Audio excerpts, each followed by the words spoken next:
बिस्मिल्लाहिर्रहमानिर्रहीम। Awan homeopathic centre से doctor Mohammad Arshad Awan आपसे मुखातिब हूँ। आज का हमारा प्रोग्राम औरतों के बांझपन के हवाले से है। औरतों के बांझपन की एक ख़ास किस्म की जो बीमारी होती है जिसको एंडोमेट्रियोसिस कहते हैं। एंडोमेट्रियोसिस को समझने के लिए यूट्रस के अंदर एक तह बनती है जो हर माह में बनती है और टूटती फूटती है, उसको एंडोमेट्रियम कहते हैं। यही एंडोमेट्रियम जो होती है ये अगर यूट्रस के अंदर, फैलोपियन ट्यूब के अंदर, ओवरीज के अंदर, पेट के अंदर मुख्तलिफ जगहों के ऊपर ये ग्रोथ करना शुरू कर देती है और यही वो उसकी जो ग्रोथ होती है एक जगह पर जो ये बन जाती है, तो इसको एंडोमेट्रियोसिस कहते हैं। इस एंडोमेट्रियोसिस में जब ये बन जाती है तो फिर उसके बाद औरतों में बहुत सारी पेचीदगियाँ पैदा हो जाती हैं। और अगर हमारे पास जब क्लिनिक में बहुत सारी बांझपन के मर्ज़ में मुब्तला औरतें आती हैं तो उनमें एक सबसे बड़ी वजह जो होती है वो एंडोमेट्रियोसिस होती है। एंडोमेट्रियोसिस किस वजह से होती है इसकी आज तक साइंस किसी ख़ास नतीजे तक तो नहीं पहुंच सकी है, लेकिन फिर भी ये मुख्तलिफ़ वजूहात किसी सर्जरी की बना पर हो जाती है। कोई भी जब ब्लीडिंग हो रही होती है, जब मेंसेस हो रहे होते हैं तो इसमें कुछ ब्लड वहाँ पर रुक जाता है, तो वो बच्चेदानी के अलावा, यूट्रस के अलावा, यूट्रस से बाहर कहीं भी किसी भी जगह पर जब वो अपनी तह बना लेते हैं। और इसमें अक्सर औरतों में देखा जाता है कि उनके ओवरीज के अंदर मुख्तलिफ़ जगहों के ऊपर या फैलोपियन ट्यूब के अंदर या पेट के अंदर मुख्तलिफ़ जगहों पर जो तह बनी होती है, तो इसके साथ एस्ट्रोजन लेवल जो होता है वो बढ़ जाता है, जिसकी वजह से जब भी औरत बीमार होती है तो उसको बहुत ज़्यादा तकलीफ़ होती है, बहुत ज़्यादा दर्द होता है, जिसे डिस्मेनोरिया कहते हैं। और इसके अलावा जब भी औरतों को पीरियड होते हैं तो उसकी ब्लीडिंग जो होती है वो बहुत ज़्यादा हैवी होती है, बहुत ज़्यादा मकदार में होती है। इसमें यह भी होता है कि वो पीरियड जो हैं वो बार बार आ सकते हैं। अक्सर ये तह जो होती है एंडोमेट्रियम की जो तह जो एंडोमेट्रियोसिस बन जाता है, ये अक्सर ऐसी औरतों के अंदर रेक्टम के अंदर भी बन जाती है। और जब रेक्टम के अंदर बन जाती है तो वो बिल्कुल फ्रोज़न हो चुकी होती है या किसी भी जगह पर इतनी सख्त हो जाती है कि जिस तरह वो फ्रोज़न हो चुकी होती है, उसकी वजह से जब औरतें जब पीरियड के दौरान या पीरियड के दर्द जब शुरू हो जाते हैं तो उसको वो रेक्टम के अंदर जो बड़े पेशाब की नाली होती है उसमें शदीद तकलीफ़ होती है। और अक्सर औरतें उसको बवासीर समझती हैं कि हमें पीरियड के दौरान जो है ये बवासीर की तकलीफ़ होना शुरू हो जाती हैं। हमारी क्लिनिक में जब बहुत सारी पेशेंट ऐसी आती हैं तो वो हमेशा ये बात करती हैं कि हमें पीरियड के दौरान बवासीर की तकलीफ़ हो जाती है, हालांकि ये एंडोमेट्रियोसिस का मसला होता है। तो इस तरह वो औरतें या वो बच्चियाँ जो स्कूल जाती हैं तो उस दौरान उनको इतना शदीद पेन होता है कि नाकाबिले बर्दाश्त होता है, वो बर्दाश्त नहीं कर सकती हैं, जिसकी वजह से वो स्कूल नहीं जा सकती हैं। अक्सर औरतें ऐसी कंप्लेन करती हैं कि उनके पेट में, उनके पेल्विक में उनको इतना शदीद दर्द होता है कि उस दर्द की वजह से वो रात को सो भी नहीं सकती हैं। अक्सर औरतें ऐसी होती हैं कि उस दर्द की वजह से उनको टेम्परेचर हो जाता है। जो स्कूल की टीचरें होती हैं, जो नर्सें होती हैं, जो ऑफिस में काम कर रही होती हैं, वो पीरियड के दौरान जो है वो किसी काम के लिए किसी कॉलेज में या किसी स्कूल में या जहाँ पर भी वो काम करती हैं तो उससे उनको मजबूरन छुट्टी करनी पड़ती है। बहुत सारी औरतों को टेम्परेचर हो जाता है।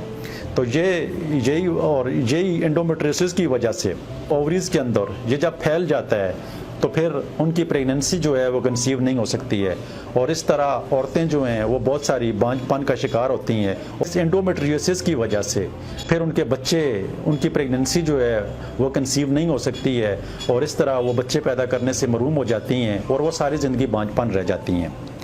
इसके इलाज के हवाले से अगर बात करें तो होम्योपैथिक में इसका बेहतरीन इलाज किया जाता है। ये हमारा प्रोग्राम जो है वो मुकम्मल अवेयरनेस दी जाती है होम्योपैथिक इलाज के हवाले से, ताकि जिन ख़ानदानों में ये मसला है तो वो होम्योपैथी के किसी अच्छे डॉक्टर के पास जाकर इसकी ट्रीटमेंट करवा सकें। मैं अपनी क्लिनिक में जो मेरे पास औरतें आती हैं तो तकरीबन 60-70% औरतों का एंडोमेट्रियोसिस जो है, जिसका दूसरी साइंस में, होम्योपैथिक साइंस के अलावा किसी और साइंस में कोई इलाज नहीं किया जाता है। मेरी प्रैक्टिस में, जो मैं अपनी क्लिनिक में प्रैक्टिस करता हूँ, उसके हवाले से मैं थोड़ी सी आप लोगों के साथ डिस्कस करता हूँ और मैं आपको बताता हूँ कि जो मेरे पास औरतें जो 60-70% ठीक हो जाती हैं वो किस बुनियाद के ऊपर, किस तरीक़ाकार के मुताबिक और कौन सी मेडिसिन से ठीक होती हैं, वो चंद मेडिसिन मैं आप लोगों के साथ शेयर कर लेता हूँ ताकि जो होम्योपैथिक डॉक्टर या कोई भी इस प्रोग्राम को सुनता है तो उनके नॉलेज में इजाफा हो जाए। सबसे पहली मेडिसिन फोलिकुलिनियम। मैं तकरीबन अपनी हर एंडोमेट्रियोसिस के पेशेंट को इसलिए डायग्नोज करता हूँ कि एंडोमेट्रियोसिस जब हो जाता है तो इससे एस्ट्रोजन लेवल जो है वो बढ़ जाता है। तो एस्ट्रोजन लेवल को नॉर्मल रखने के लिए, इसकी हमेशा के लिए नॉर्मल रखने के लिए फोलिकुलिनियम हमारी जो मेडिसन है इसके इस्तेमाल से बिल्कुल एस्ट्रोजन लेवल जो है ये अपनी सतह पर बरकरार रहता है और इस तरह उसका एस्ट्रोजन लेवल नहीं बढ़ता है और वो काफ़ी हद तक उनके जो दर्द होते हैं, जो उनके पेन होते हैं, जो एस्ट्रोजन लेवल बढ़ जाता है जिसकी वजह से उनको बहुत सारी प्रॉब्लम और भी हो जाती हैं और वो नॉर्मल हो जाता है। इसी तरह जो दूसरी मेडिसिन ओफोरिनियम है, ओफोरिनियम बड़ी बेहतरीन मेडिसन है एंडोमेट्रियोसिस के लिए। जब मैं उस वक्त ओफोरिनियम मेडिसन का इस्तेमाल करता हूँ कि जब बहुत सारी औरतों को एक चॉकलेट नुमा सिस्ट बन जाती है और जब वो चॉकलेट नुमा सिस्ट बन जाती है एंडोमेट्रियोसिस की तो उसकी वजह से औरतों को बहुत ज़्यादा तकलीफ़ होती है, उनके पीरियड बहुत ज़्यादा होते हैं और तकलीफ़ और दर्द के साथ आते हैं। तो ओफोरेनियम मेडिसन है, इसके इस्तेमाल करने के बाद वो बिल्कुल नॉर्मल सतह पर आ जाती हैं और वो चॉकलेट सिस्ट जो हैं इससे तकरीबन ख़त्म हो जाती हैं। इसके अलावा सिमिसिफ्यूगा हमारी होम्योपैथिक में ये बड़ी बेहतरीन मेडिसन है। ये उन औरतों को मैं इस्तेमाल करवाता हूँ जिन औरतों के पीरियड इंतहाई ज़्यादा मकदार में होते हैं, मुसलसल पीरियड और होते हैं और उस पीरियड के साथ साथ उनको मुसलसल पीरियड भी हो रहे हैं और उसके साथ साथ दर्द भी होता है। तो इस कंडीशन में सिमिसिफ्यूगा जो है बड़ा बेहतरीन काम करती है। इसके अलावा एंडोमेट्रियोसिस की बड़ी बेहतरीन मेडिसन लेक्सेस है। लेक्सेस का इस्तेमाल मैं उस वक्त करता हूँ जी कि जब औरतों को पीरियड नहीं हो रहे हैं और शदीद पेन होता है, नाकाबिले बर्दाश्त दर्द होता है, तो जब लेक्सेस मेडिसन इस कंडीशन में दी जाती है तो उनके पीरियड स्टार्ट हो जाते हैं और पीरियड स्टार्ट होने के साथ ही उनका दर्द जो है वो ख़त्म हो जाता है। इसके अलावा वो औरतें जिनको पीरियड के दौरान, जिस तरह मैंने अपने अभी प्रोग्राम में बताया है कि एंडोमेट्रियोसिस के दौरान जब ये एंडोमेट्रियोसिस रेक्टम के अंदर फैल जाता है तो औरतें आकर ये शिकायत करती हैं कि हमें पीरियड के दौरान बवासीर की तकलीफ़ हो जाती है। वो एंडोमेट्रियोसिस की वजह से रेक्टम के अंदर इतने इन्फेक्शन पैदा हो चुके होते हैं, इतने एंडोमेट्रियोसिस जमा हो चुकी होती है कि जब बाज़ औक़ात तो पीरियड के दौरान उनको बड़े पेशाब की जगह से, स्टूल की जगह से ब्लीडिंग भी जारी हो जाती है। तो इस कंडीशन में हमारी होम्योपैथिक की बहुत ही बेहतरीन मेडिसन इम्यूनियम कार्ब है। इम्यूनियम कार्ब के देने से न सिर्फ उसका वो मसला हल हो जाता है बल्कि रेक्टम के अंदर जो एंडोमेट्रियोसिस बन जाता है तो वो भी इस तरीके से ख़त्म हो जाता है। इसके अलावा जो हमारी बेहतरीन मेडिसन कोलोफालियम है, कोलोफालियम ऐसा इसमें औरतें पेड़ू के मकाम के ऊपर, रैम के मकाम के ऊपर एंटोम वाला दर्द जो है, इंटन वाला दर्द जो है वो महसूस करती हैं और साथ में वेजाइनल के अंदर, शर्मगाह के अंदर शदीद पीरियड के दौरान या पीरियड के दौरान के अलावा भी उनको शदीद खारिश होती है। तो कोलोफाइलम मेडिसन इन सारी अलामात को जो है वो ख़त्म कर देती है। इसके अलावा जिनथेक्सिनियम जो है, जब भी औरतों को हैज़ होता है, जब भी उनको बीमारी होती है, जब भी उनको मवारी होती है, इसके साथ या उससे पहले शदीद सर दर्द होता है और शदीद पेल्विक के मकाम के ऊपर, पेट के मकाम के ऊपर और ये पूरे एरिए में शदीद किस्म का दर्द होता है, इस मेडिसन के इस्तेमाल करने से, जिनथेक्सिनियम के इस्तेमाल करने से आराम मिल जाता है, बेहतरी आ जाती है और उसका एंडोमेट्रियोसिस जो होता है ये भी साथ साथ कम होना शुरू हो जाता है और औरत इस तरह नॉर्मल हो जाती है। इसके अलावा थैलास्पी बुरसा,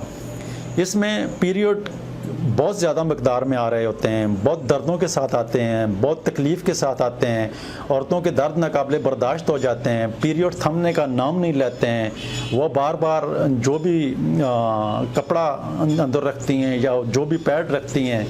तो वो बार बार उनको चेंज करना पड़ता है। पीरियड की मकदार जो ब्लीडिंग हो रही होती है वो बहुत ज़्यादा मकदार में होती है, तो इसमें थैलास्मी ब्रोसा जो है बहुत ही बेहतरीन मेडिसन है। इससे बहुत ज़्यादा औरतों को रिलीफ मिलता है और उसकी ब्लीडिंग जो बार बार हो रही होती है। इसके अलावा ऐसी औरतें भी हैं जिनको हर 10-15 दिन के बाद जो है पीरियड स्टार्ट हो जाते हैं, शदीद दर्दों के साथ होते हैं, ब्लीडिंग बहुत ज़्यादा होती है, तो ऐसी कंडीशन में थैलास्मी ब्रोसा जो है बड़ी बेहतरीन मेडिसन है। इसके अलावा जिन औरतों को पूरे अज़ा में, पूरे जिस्म में, पूरी बॉडी में पीरियड के दौरान दर्द होता है, बुखार होता है, नाकाबिले बर्दाश्त, चलना फिरना मुश्किल हो जाता है, जहन के ऊपर बोझ होता है, डिप्रेशन होता है, चिड़चिड़ापन होता है, तो ऐसी कंडीशन में मेक फास्ट बड़ा बेहतरीन काम करती है और बहुत सारी औरतें इस मेडिसन के इस्तेमाल करने से ठीक हो जाती हैं। इसके अलावा एंडोमेट्रियोसिस में सबसे ज़्यादा तकलीफ़ दह बात जो होती है वो पीरियड इंतहाई शिद्दत के साथ होते हैं, इंतहाई दर्दों के साथ होते हैं, इंतहाई ब्लीडिंग बहुत ज़्यादा मकदार में होती है, तो ऐसी कंडीशन में थैलास्मी ब्रोसा जो है इंतहाई बेहतरीन मेडिसन है। इसके अलावा जो चॉकलेट से सिस्ट के हवाले से मैंने बात की है, ये खून जो होता है, ब्लड जो होता है, ये मुख्तलिफ जगहों पर चॉकलेट की तरह छोटी छोटी तहें इसकी बन जाती हैं, इसको चॉकलेट सिस्ट कहते हैं। जिस तरह मैंने ओफोरेनियम के हवाले से बात की है कि वो जब दी जाती है तो बड़ा बेहतरीन काम करती है, इसी तरह इसके लिए और एक और बेहतरीन मेडिसन है कोनियम। कोनियम के इस्तेमाल करने से न सिर्फ दर्दों में कमी आ जाती है, न सिर्फ वो ब्लीडिंग में कमी आ जाती है, बल्कि जो अंदर जो सिस्ट बन चुकी होती हैं वो भी रिमूव हो जाती हैं, वो भी ख़त्म हो जाती हैं। इसके अलावा हमारी बहुत ही बेहतरीन मेडिसन है जब अंदर खुश्की पैदा हो जाती है और पस सेल बहुत ज़्यादा हो जाती है, मुख्तलिफ वजूहात की बुनियाद के ऊपर मुख्तलिफ किस्म के मसाइल पैदा हो जाते हैं, बहुत सारी औरतों को अंदर चुभन सी महसूस होती है, तो इस कंडीशन में सलेशिया मेडिसन इस्तेमाल की जाती है। इसके अलावा एंडोमेट्रियोसिस की जो सिस्ट बन जाती हैं या मुख्तलिफ जगहों पर फैलोपियन ट्यूब के अंदर या इसके अलावा ओवरीज़ के अंदर बहुत ज़्यादा एंडोमेट्रियोसिस जब हो जाता है, और अक्सर तो ऐसा भी होता है कि बहुत सारी मुख्तलिफ डॉक्टरें उनको सर्जरी करके उनकी पूरी यूट्रस जो है उसको ही रिमूव करना पड़ता है, तो उसके लिए हमारी बहुत बेहतरीन मेडिसन है एपिस मेलिफिका। इसके इस्तेमाल करने से जो यूट्रस के अंदर, जो फैलोपियन के अंदर, जो एब्डोमिनल के अंदर, जो रेक्टम के अंदर मेट्रियोसिस फैला हुआ होता है, तो उसके इस्तेमाल करने से एपिस मेलिफिका के इस्तेमाल करने से ये उसको कम करने में बड़ी मामून साबित होती है, और मुख्तलिफ जगहों पर जहाँ पर पानी जमा हो जाता है उसको कम करने के लिए हमारी एपिस मेलिफिका, एपोसाइनम मेडिसन है, नाइट्रोम्यूर मेडिसन है, तो ये सारी इसमें काम करती हैं। इसके अलावा होम्योपैथिक में और भी बहुत सारी मेडिसन हैं। ये 15-20 मेडिसन जो मैंने आपको बता दी हैं, जो मेरी रूटीन की प्रैक्टिस में है। जो मुख्तलिफ औरतें आती हैं और उनको इस तरह की तकलीफ़ होती है, तो मैं इसी अंदाज से उनको ट्रीट करता हूँ, उनके सिम्टम को देखता हूँ, उनकी पैथोलॉजी को देखता हूँ, उनके सारे टेस्ट और अल्ट्रासाउंड वगैरह को देखने के बाद इस मेडिसन की सिलेक्शन की जाती है, और इस तरह हमारी बहुत सारी पेशेंट जो होती हैं वो सेहतयाब हो जाती हैं। अगर आपको आपके ख़ानदान में किसी को भी एंडोमेट्रियोसिस की वजह से बांझपन का मसला है, या ये जितनी तकलीफ़ें सारी मैंने बता दी हैं, जो पीरियड में जो डिस्मेनोरिया का मसला होता है, जो और तकलीफ़ें होती हैं, ये सारी तकलीफ़ों को दूर करने के लिए आप होम्योपैथिक इलाज करवाएं। होम्योपैथिक इलाज बड़ा बेहतरीन इलाज है, और इससे तकरीबन हर किस्म की जो बीमारियां इंसान के जिस्म के अंदर होती हैं, होम्योपैथिक उन बीमारियों को ख़त्म करने की सलाहियत रखती है। तो लिहाजा एंडोमेट्रियोसिस की वजह से आपके ख़ानदान में, आपकी फैमिली में, आपके घर में कोई भी औरत इस वजह से इस तकलीफ़ में मुब्तला है, तो उसकी ट्रीटमेंट होम्योपैथिक ट्रीटमेंट करवाएं। या आपने बहुत सारी गायनोकोलॉजिस्ट को, बहुत सारी लेडी डॉक्टर को दिखा दी है, और कई बार भी आपकी जो पेशेंट है, आपकी अगर वाइफ है या आपकी सिस्टर है या आपके घर में कोई भी औरत इस तरह के मर्ज़ में मुब्तला है, तो उसका किसी अच्छे होम्योपैथ डॉक्टर से, आपके करीब जो भी अच्छा होम्योपैथ डॉक्टर है उससे इसकी ट्रीटमेंट करवाएं। होम्योपैथिक में इसका बड़ा बेहतरीन इलाज किया जाता है, और होम्योपैथिक वाइड साइंस ऐसी है जिस साइंस से ये मर्ज़ तकरीबन ख़त्म हो जाती है। अल्लाह ताला जो भी बीमार हैं उनको सेहत वाली लंबी ज़िंदगी अता फरमाए। अल्लाह ताला आपको खुश व खुर्रम रखे और सेहत वाली लंबी ज़िंदगी अता फरमाए। आपका बहुत शुक्रिया, अपनी दुआ में याद रखना। अल्लाह हाफिज़। अस्सलाम वालेकुम।